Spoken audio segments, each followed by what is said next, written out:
Muy buenas tardes, bienvenidos a nuestro canal de televisión, donde nosotros tenemos un programa político de análisis internacional de la política latinoamericana, y esta vez nos encontramos con dos invitados. El señor Ricardo Gadea Acosta, un reconocido político del Perú de los años del MIR, del APRA rebelde, y también nos encontramos con el señor Víctor Ramírez, quien será parte importante de esta entrevista histórica con la que vamos a comenzar esta oportunidad. Sean bienvenidos a nuestro canal. Gracias, Mónica, por tu presentación, gracias por tu preocupación para América Latina. Saludos a los hermanos que están en el exterior a través tuyo y de tu canal. Y para nosotros es un tremendo honor, y en el caso mío particular, estar frente a un testimonio vivo del proceso histórico político peruano, con la fundación de una organización también vital, cofundador del movimiento de izquierda revolucionaria con Luis de la Puente Uceda. Para nosotros, el continuador de José Carlos Mariátegui en toda la concepción de la palabra, y estar al lado de Ricardo y que la entrevisten, ustedes hagan la entrevista que les corresponda, no solamente es un honor, es un aprendizaje permanente estar con maestros. Maestro, muchas gracias por permitirnos llegar a su hogar, que no solamente es un honor, sino es un lujo tremendo, tremendo, tremendo. En lo personal, creo que este tema reconoce en la historia y sobre todo la juventud eterna que usted tiene, camarada.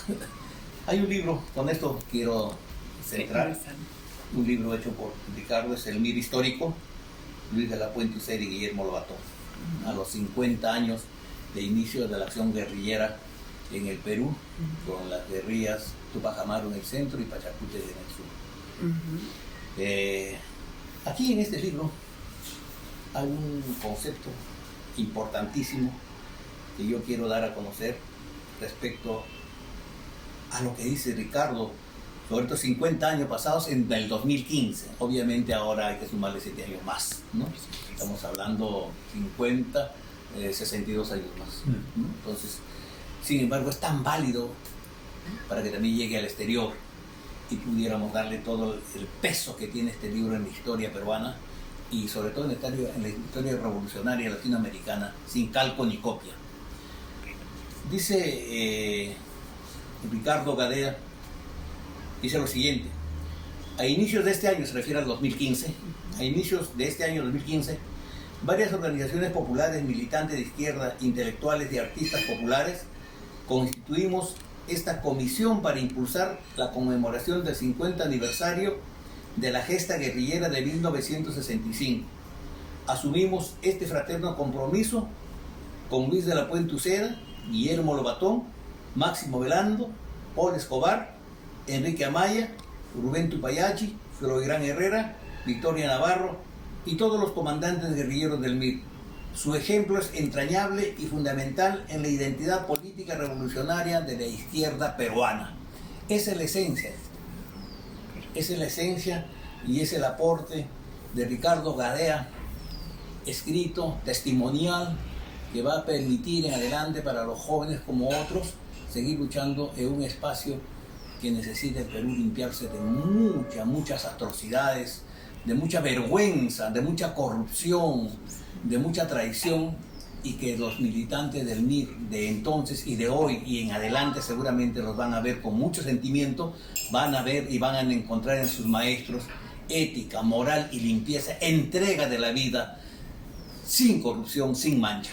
Por eso es un honor estar contigo, Ricardo. Gracias por tu maestría con nosotros y gracias por seguir con esa juventud, con esa alegría, con esa firmeza en los valores y principios morales y éticos que nos has enseñado y seguro nos vas a seguir enseñando mucho por siempre. ¿Cómo nace el MIR? ¿Qué es el MIR para los jóvenes, tanto en el Perú como en el extranjero, que no conocen el pasado político de nuestro país? Bueno, muchas gracias por las elogiosas palabras de Víctor Ramírez, un compañero también muy destacado en la izquierda revolucionaria peruana. Para hablar del MIR tenemos que hablar del APRA rebelde. Lo que sucedió es que en octubre de 1959 se produce la expulsión de un grupo de los compañeros más representativos de la corriente de izquierda del APRA. En una convención nacional, la Dirección Nacional Allista, que estaba directamente comprometida con la convivencia, con el pradismo, expulsa a los jóvenes críticos de izquierda. El principal de ellos era Luis de la Puente Uceda, y a partir de ese momento se forma una amplia corriente llamada APRA rebelde, integrada por diversos compañeros que critican abiertamente la posición oportunista del APRA, y en los 2 años siguientes esa corriente inicia una actividad política en la izquierda, conjuntamente con otras diversas organizaciones de la izquierda, que finalmente llevan a que se organice un movimiento nuevo que ya abandona definitivamente todo vínculo ideológico con el APRA y que se denomina Movimiento de Izquierda Revolucionaria.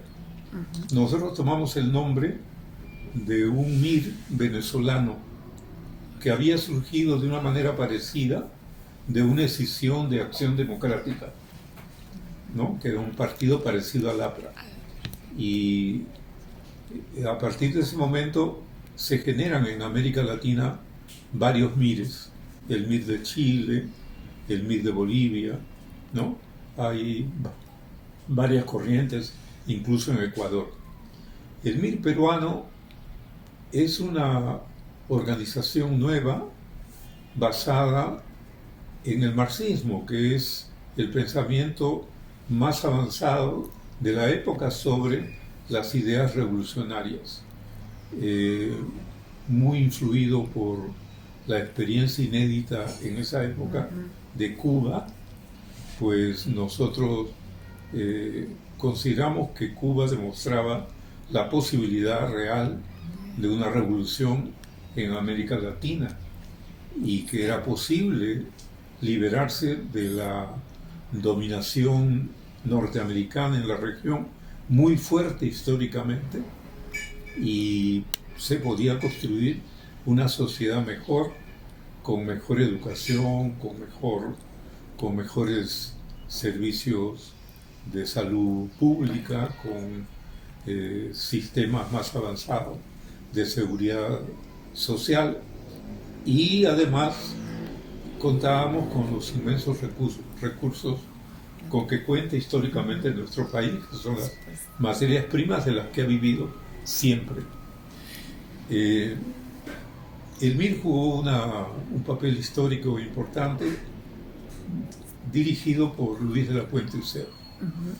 ¿Qué consenso podemos sacar hoy en día de una historia de hace 60 años sucedida en el país, pero que los jóvenes no conocemos ese pasado político, a una política actual, devaluada, no creída, interesada? ¿Cómo hacer el consenso?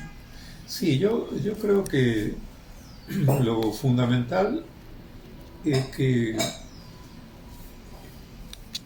digamos, lo primero que los jóvenes deberían conocer y aprender es que esas luchas sociales, políticas, revolucionarias, liberadoras, han sido de todas las generaciones, han sido en los años anteriores. Hay grandes lecciones en la historia, ¿no?, que encierran el conocimiento de esas luchas.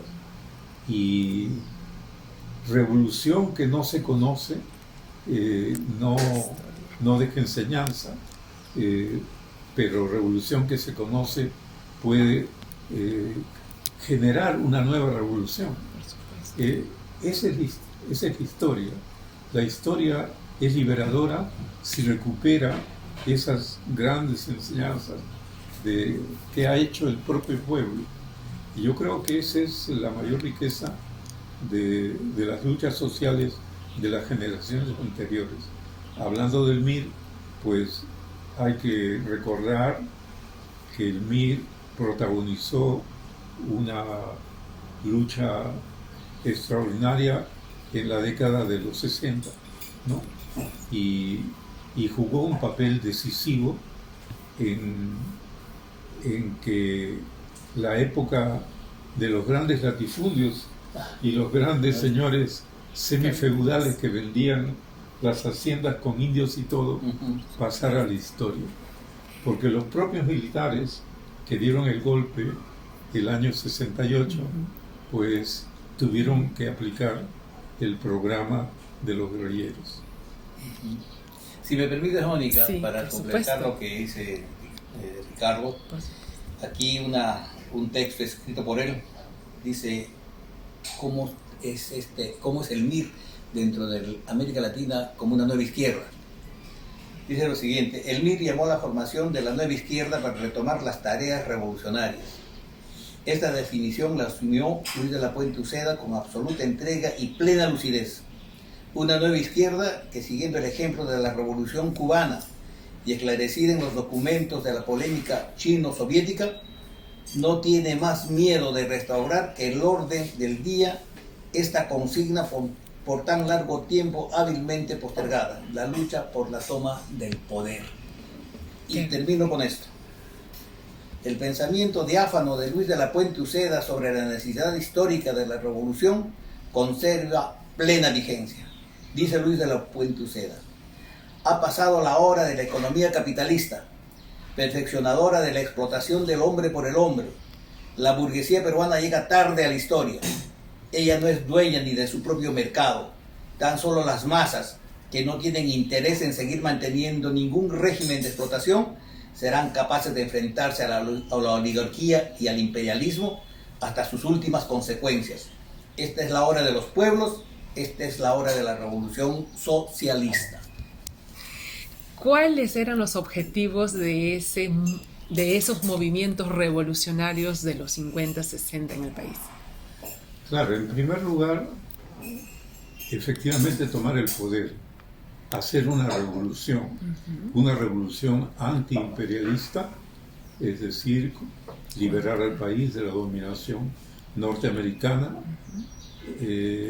y una revolución contra la clase dominante en esa época, socia del imperialismo, que eran las grandes familias oligárquicas que dominaban pues los principales bancos, las principales haciendas exportadoras de caña, ¿no? Las principales minas, y que eran las que prácticamente definían el carácter del país, impidiendo todo desarrollo moderno. ¿Qué ideología política se manejaba en aquel momento? ¿Por qué tanto miedo a la palabra comunismo, socialismo hoy en día? Bueno, nosotros en todo momento definimos la revolución, definimos la lucha contra el imperialismo, la lucha contra la oligarquía. No hicimos una propaganda comunista. Yo creo que esa es una creación propagandística de la derecha, ¿no? Lo que nosotros planteábamos era la unidad del pueblo, la más amplia unidad en torno a estas grandes tareas de la historia.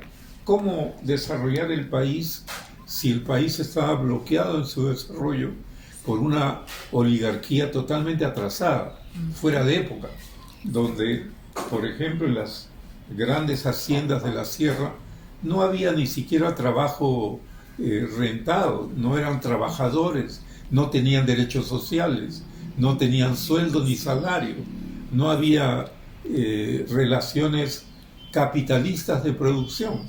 Era una herencia de viejas relaciones de explotación que venían de la colonia, ¿no? Con una mezcla de maltrato señorial, de servidumbre, de formas pues totalmente ajenas a una modernidad capitalista. Cuando estos movimientos revolucionarios rompen esa parte de la historia, al Perú, ¿qué le esperaba? ¿Cuáles eran los sueños que se tenían? Nuestro sueño era hacer una revolución como Cuba. Eso es verdad. El cambio total de la institución del Estado. Claro. También hay que pensar que Cuba tampoco fue una revolución que comenzara por un diseño comunista, ni mucho menos.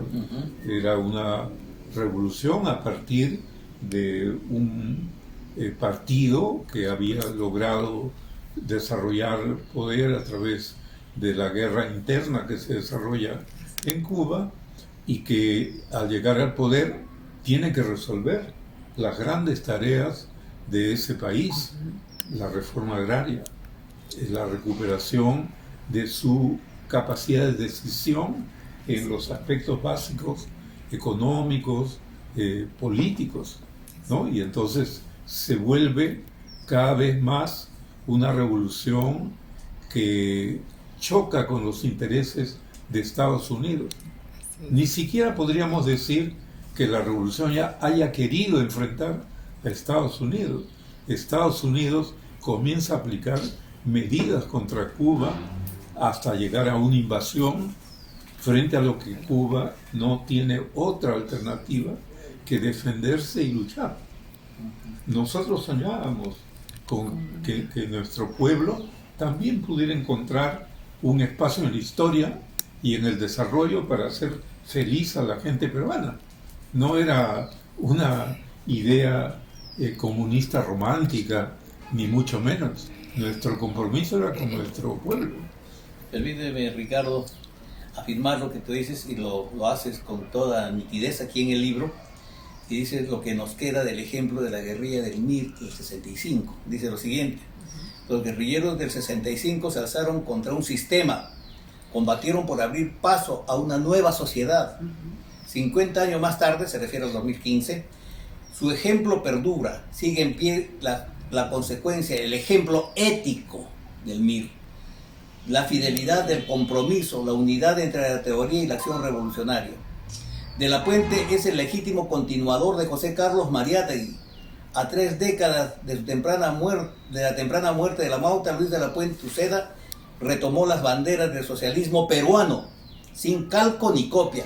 Emprendió la obra inmensa de su creación heroica y organizó fuerzas revolucionarias para cambiar la historia.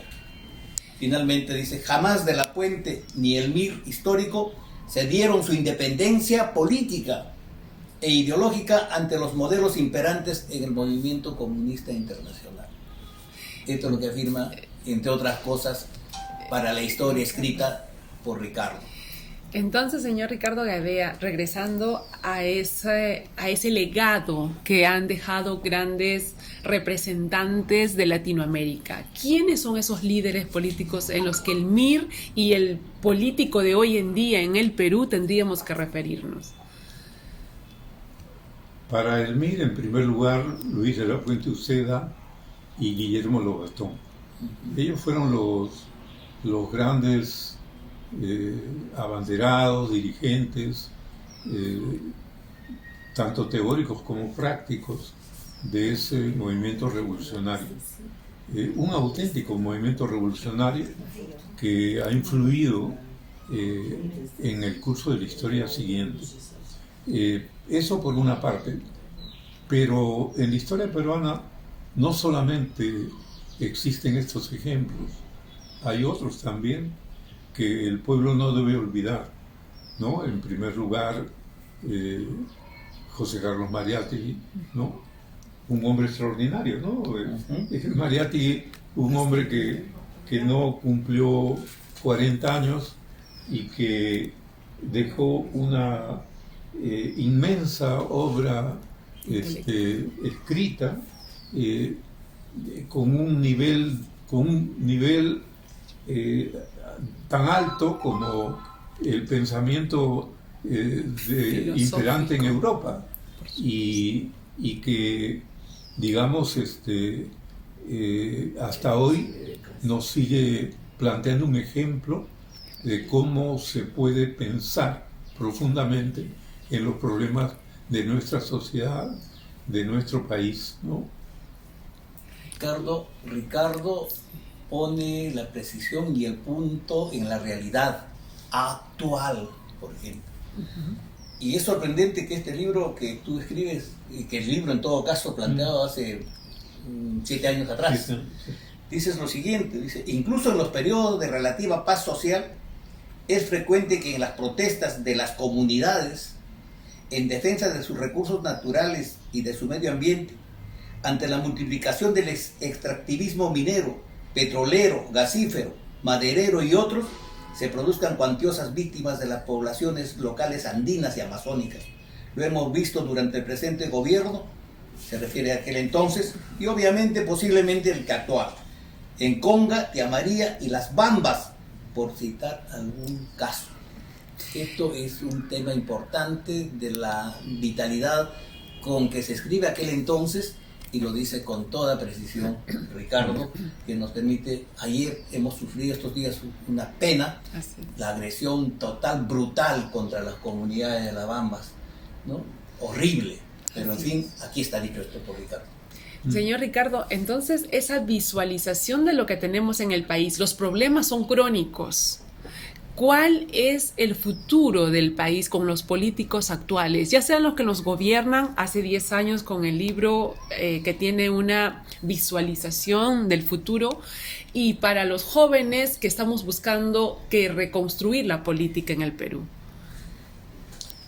Es un tema muy importante el que tocas. Alguien me preguntaba si hoy existen condiciones para una revolución en el país. Y pensándolo bien, pues yo le respondía que ante esa pregunta, todas las condiciones están dadas. En este país hay una tremenda desigualdad de todo tipo entre los explotados, pobres, desamparados y miserables, que son la mayoría, y una pequeña capa burguesa que controla los recursos principales del país. Esa diferencia llega a niveles explosivos a cada momento. Lo acabas de señalar, el ejemplo de Las Bambas, pero a cada momento hemos tenido años de guerra interna con miles de muertos. Quiere decir que en este país, donde enciendes una chispa, estalla un incendio, porque las desigualdades, las injusticias, las protestas están totalmente en pie, no son resueltas por los modelos políticos actuales. El Estado que existe es un Estado pigmeo que está totalmente en manos de las capas dominantes, no sirve a los intereses del pueblo, no responde, no es un instrumento para mejorar sus capacidades de vida. Entonces hay que cambiar.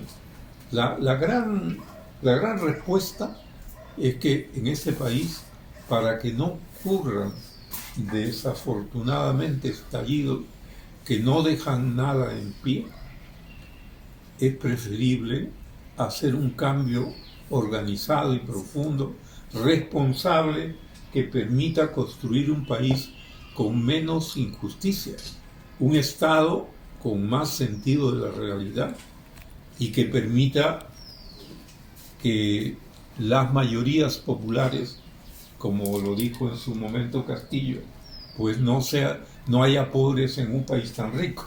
Es algo elemental, ¿no? Pero no basta decirlo, hay que construirlo, y eso requiere un cambio revolucionario. El Perú, ¿qué papel juega en la historia latinoamericana con otros países que también practicaron la revolución? Yo diría que Perú es parte de lo que llamamos siempre la patria grande. América Latina es una región que nació junta a la vida moderna, ¿no? Casi todas nuestras repúblicas nacieron a través de cruentas revoluciones frente a la dominación española. Y no en todos los casos, pero fue la mayoría. Y entonces, la gran paradoja es que en lugar de ser América una patria fuerte y grande, de acuerdo con sus millones de habitantes, millones de kilómetros cuadrados y grandes riquezas, se fragmentó en una serie de pequeñas islitas que todas tienen problemas parecidos, pero que son débiles, cada una más débil que la otra. ¿Esto es un juego internacional del poder que hace que los países latinoamericanos estemos cada uno por un lado? Sí, claro, eso no cabe ninguna duda. Ya Bolívar, hace más de 200 años, pensaba y luchaba por hacer posible un congreso que unificara a todos los representantes de América para construir un solo Estado confederado. Eso hubiera sido realista. Pero eso fracasó. Fracasó porque el gran vecino del norte, a partir también de su liberación de Inglaterra, comenzó un proceso de dominación regional. Guerras con México, conquista de grandes territorios, invasión a las pequeñas repúblicas de Centroamérica y de Sudamérica, y entonces se ha mantenido la realidad de una fragmentación frente a un gigante país que es el poder militar más grande del mundo. Hay líderes, en este momento hay una polarización política entre el Congreso un poco deficiente y también un gobierno ejecutivo que está aprendiendo. ¿Cuál va a ser la visualización de un país de aquí? ¿Terminamos los 5 años del señor Castillo o es que estamos pidiendo a través de la Asamblea Constituyente un cambio de constitución y que se vayan todos? Yo no tengo, con franqueza, ninguna seguridad de que este gobierno termine sus 5 años. Sería lo reglamentado, lo establecido, pero hay una agenda golpista y vacadora de los sectores más reaccionarios de la burguesía dominante que le han puesto fecha de salida al gobierno de Castillo. Eso por una parte. Y por otra parte, en el propio gobierno de Castillo hay tantos errores que este gobierno, que en su momento fue la esperanza de un cambio de izquierda al que inicialmente hemos apoyado todos, sin embargo, hoy día se ha convertido en un gobierno que se mantiene a duras penas en el gobierno, en el poder, pero que no aplica estrictamente un programa de izquierda. Ha tenido que conceder poder a aliados para mantenerse, pero que hacen de la política del Estado una mezcla totalmente difícil de entender.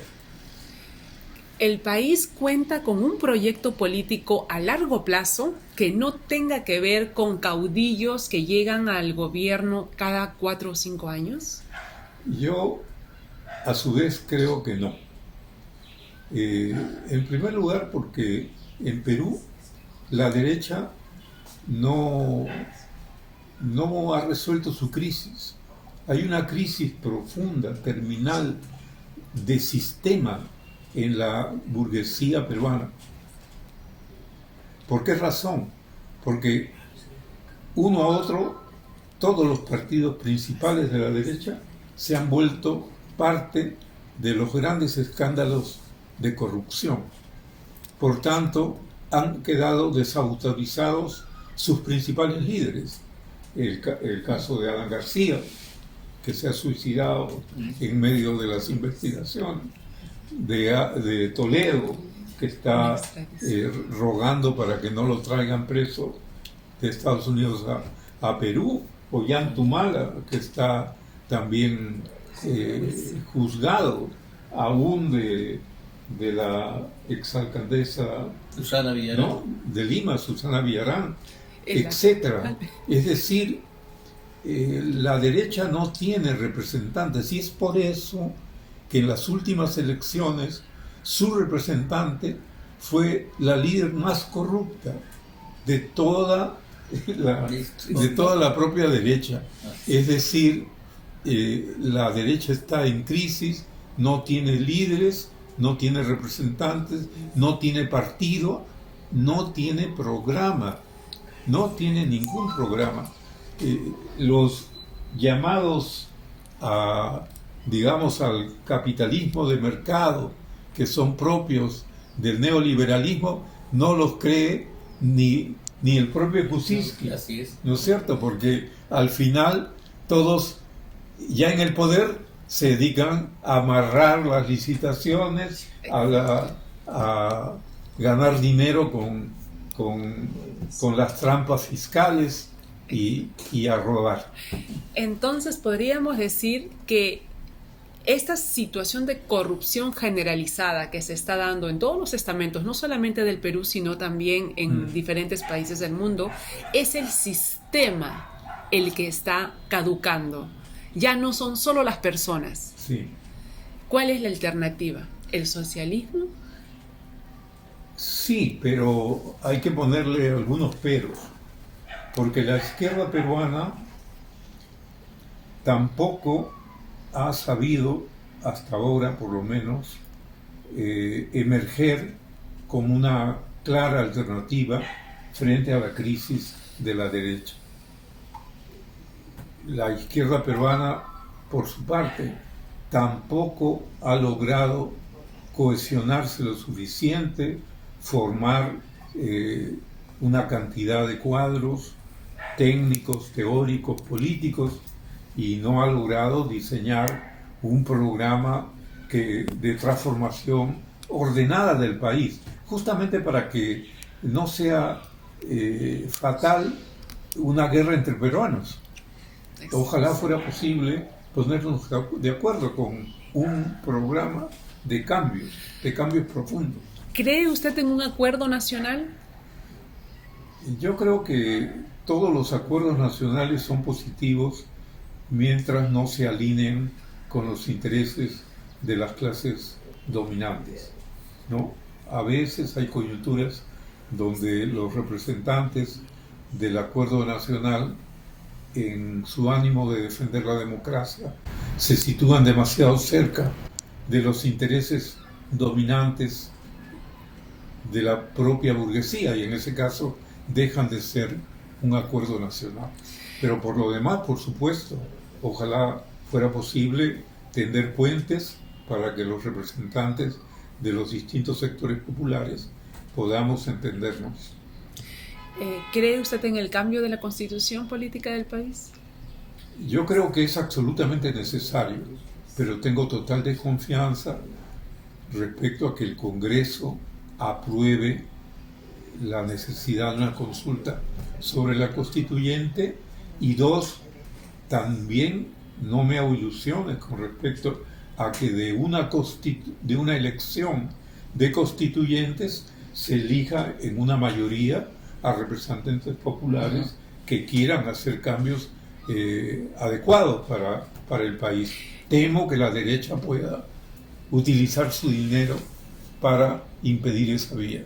El pueblo, por el que siempre se ha tenido la pretensión de darle equidad en esta situación de condiciones, ¿dónde queda? ¿Es así como se menciona que el pueblo es la palabra de Dios? Sí, yo creo que en última instancia, como decía Vallejo, todo acto genial viene y va hacia el pueblo. En Perú, como en cualquier parte, yo creo que el pueblo los trabajadores, los creadores de la riqueza material de la que vive toda la sociedad, son los creadores de la verdad. Es verdad eso, pero no basta con este tesoro. Hay que construir una herramienta política que sirva para los cambios. Yo creo firmemente que hay que construir un partido, movimiento u organización política que represente a los sectores trabajadores, a los sectores pobres de la sociedad, a los explotados, incluso a aquellos explotados que no tienen pues condición laboral, porque son muchos en el Perú. Hay millones de gente que trabaja para el capitalismo, pero que no son ni siquiera obreros, ¿no es cierto? Pero toda esa gente tiene que tener una herramienta política. ¿Y qué es la herramienta política? Es un partido organizado de gente educada para cambiar las cosas. Pero hoy en día el poblador peruano no cree más en la política, en la tradicional por lo menos, porque lo nota como interesado. ¿Cuál sería el trabajo? ¿Cómo hacer un trabajo con la población para que se sienta identificada con una política de lucha?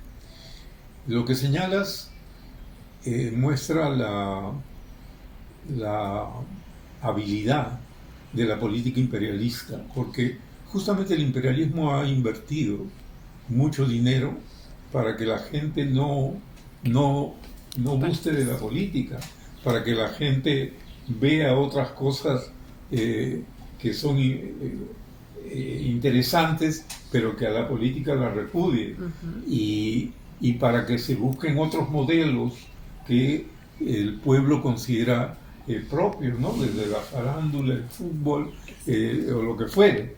Entonces, ese es un trabajo político. También no hay que ser tontos, no hay que pensar que esto es casual. Aquí hay cantidad de fundaciones, de grupos de estudios, de universidades, de gente que trabaja en hacer esta captación de una determinada visión de la sociedad y de lo que se debe hacer. Yo creo que ese es un gran obstáculo, pero no cabe duda, hay que seguir luchando contra eso.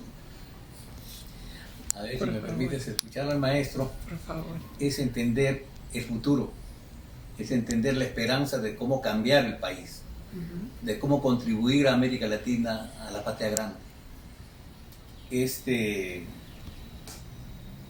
Esta forma de ver de Ricardo Garea el mundo, tan actualizado él y ubicado en este proceso histórico, me hace recordar las palabras finales que él señala en el libro de su autoría, que es sobre el MIR histórico, un tema tan importante y vital.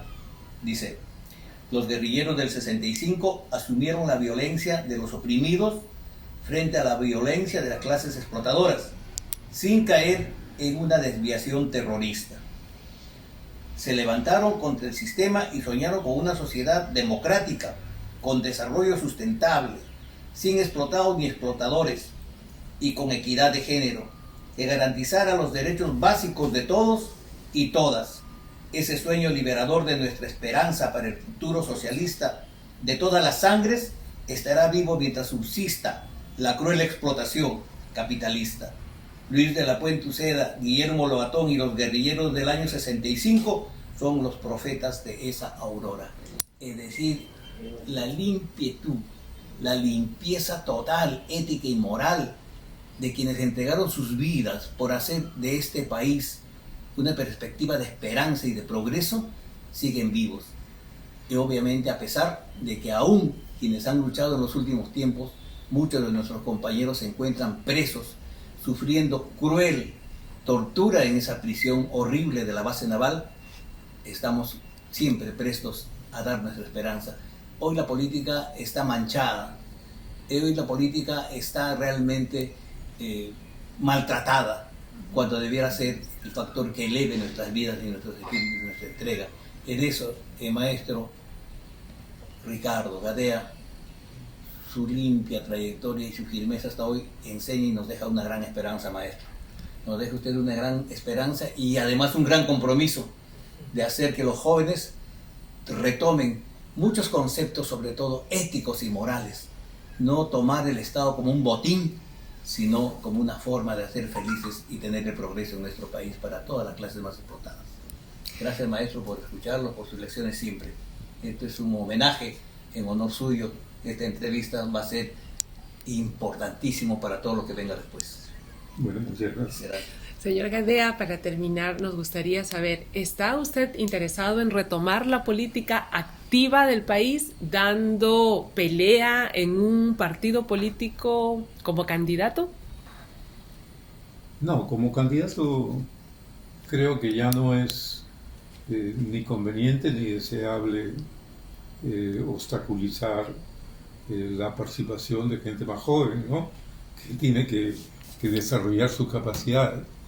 Pero nunca he dejado mi compromiso de apoyar, de contribuir, de ayudar, en parte con experiencia y en parte también en la medida de lo posible, pues incentivando que el ejemplo histórico de estas luchas en las que he participado se conozca y se discuta. Yo creo que eso es una tarea que nos queda como obligación a todos los que hemos militado seriamente en los años anteriores. Gracias, Sí, Mónica, por eso. Solamente faltó decir en algún momento que lo que digo no es solamente por fe, sino que hay también muchos síntomas, muchos indicadores de que hay avances importantes, ¿no? Dentro de los problemas que tenemos, pero hay avances. Yo recuerdo que cuando cayó la Unión Soviética, por ejemplo, en el 80 y tantos, hablar de marxismo era hablar de una teoría ya desahuciada, fuera de la historia, que no servía para interpretar nada. Pero hoy día los investigadores marxistas han ganado nuevamente prestigio y se multiplica el aporte para entender justamente los comportamientos de la sociedad en el capitalismo. En el capitalismo, digamos, de la fase degradada actual del sistema, ¿no? Yo creo que hay un renacer de ideas y también hay un auténtico interés de nuevas generaciones de trabajadores por organizarse, por lograr los errores anteriores, ¿no? Hay muchísima gente que críticamente, viendo críticamente los partidos de izquierda tal como están, comienzan a estudiar, a trabajar, a organizarse para hacer las cosas mejor, ¿no? Entonces tengo fe que en ese renacimiento hay una posibilidad de que podamos construir algo mejor. Muchas gracias. Un saludo a todos los hermanos latinoamericanos que están fuera del país y queremos contar con ellos y sabemos que a través tuyo va a llegar el mensaje de Ricardo a todos ellos. Y quisiéramos seguir conservando siempre esta posibilidad a través tuyo, de esta prensa, y que obviamente podamos hacer posible en algún momento, y estoy seguro que más temprano que tarde, la patria grande se va a hacer realidad con los ejemplos que nos has enseñado.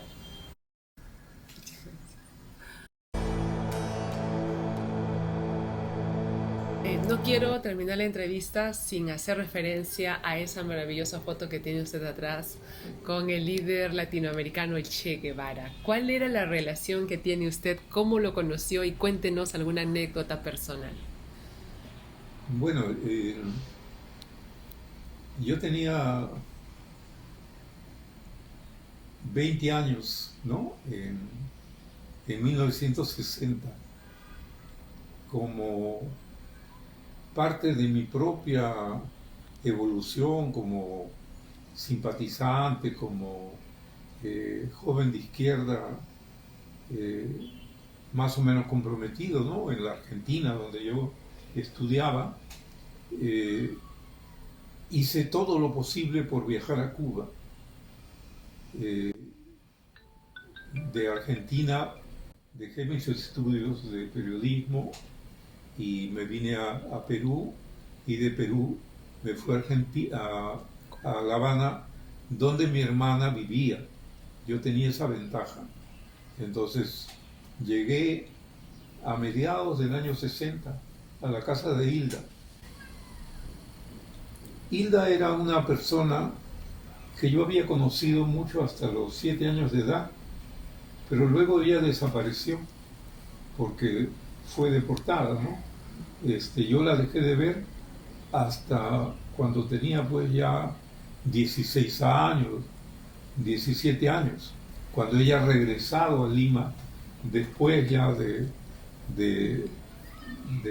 tener su hija y venirse de México a Perú. Entonces yo nunca desarrollé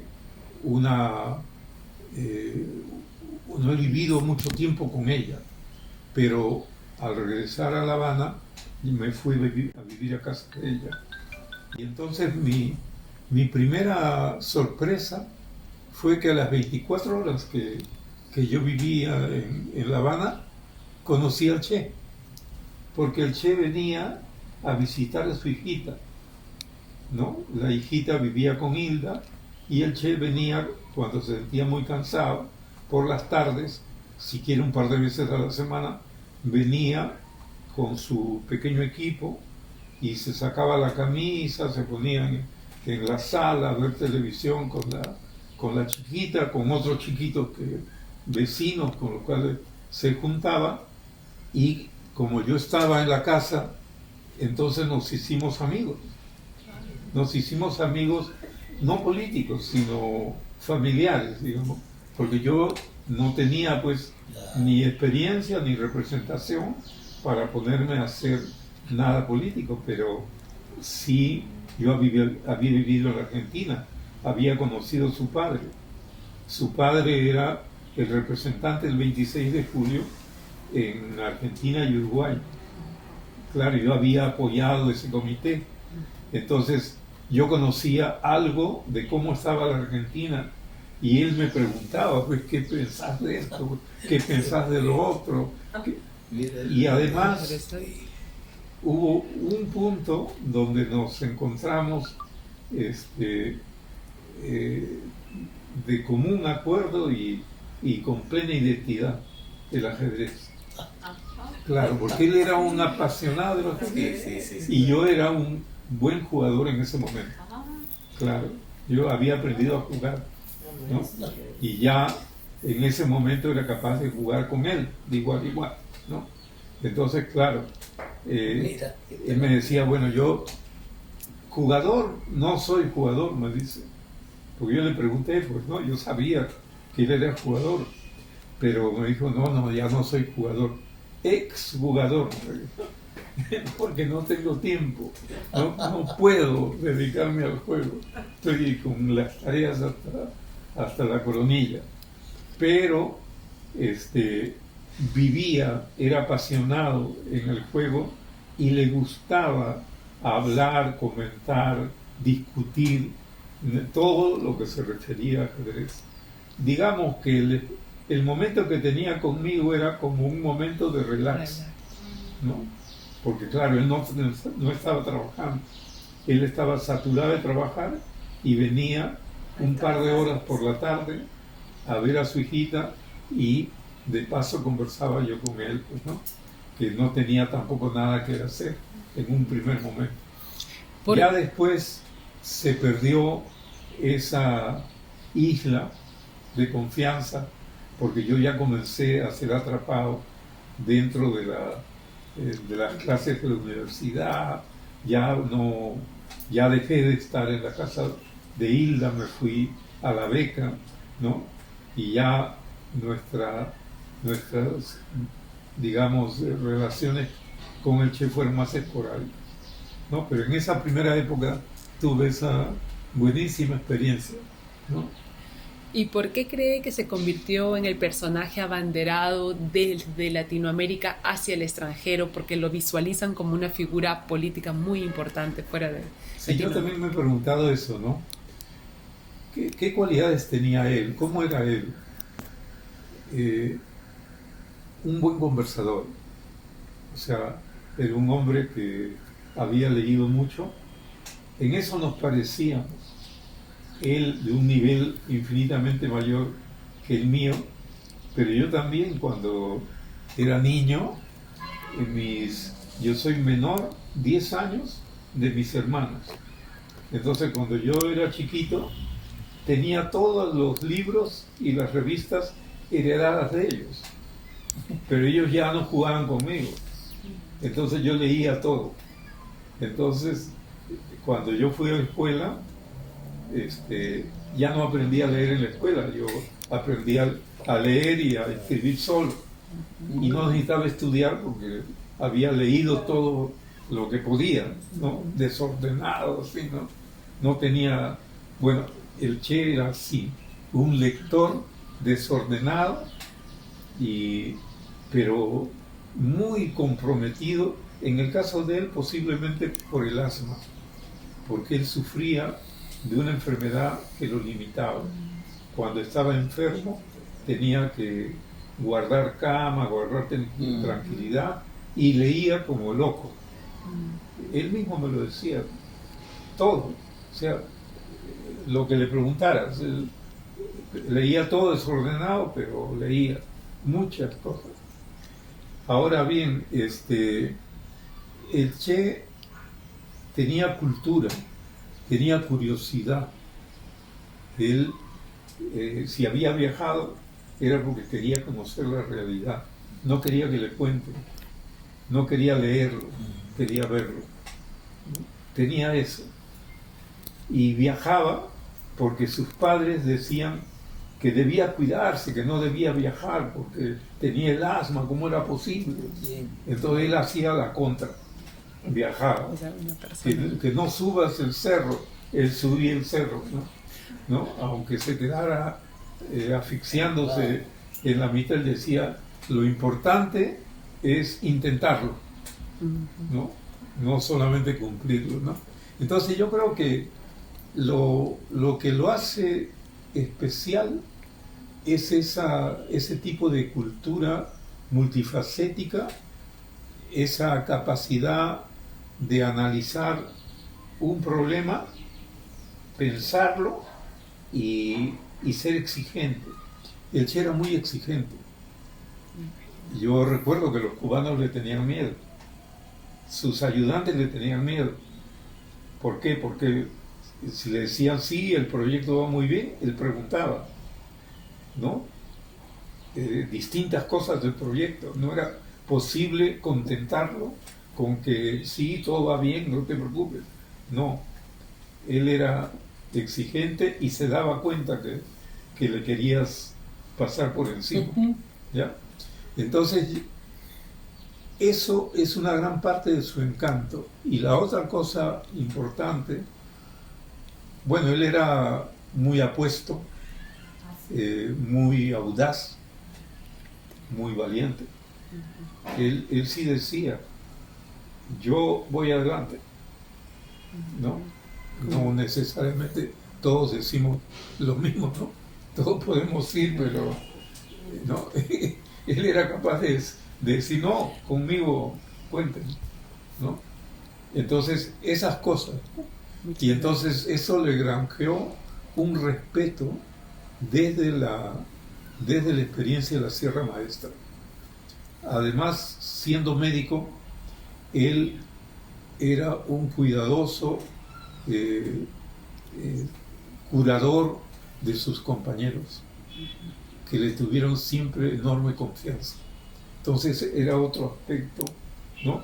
Él era, además de combatiente, él era el que se preocupaba, ¿no? De curarte tu herida en la pierna, y que estaba pendiente como médico, pues, ¿no? de que la herida funcionara bien, ¿no? Entonces, todas estas cosas, ¿no?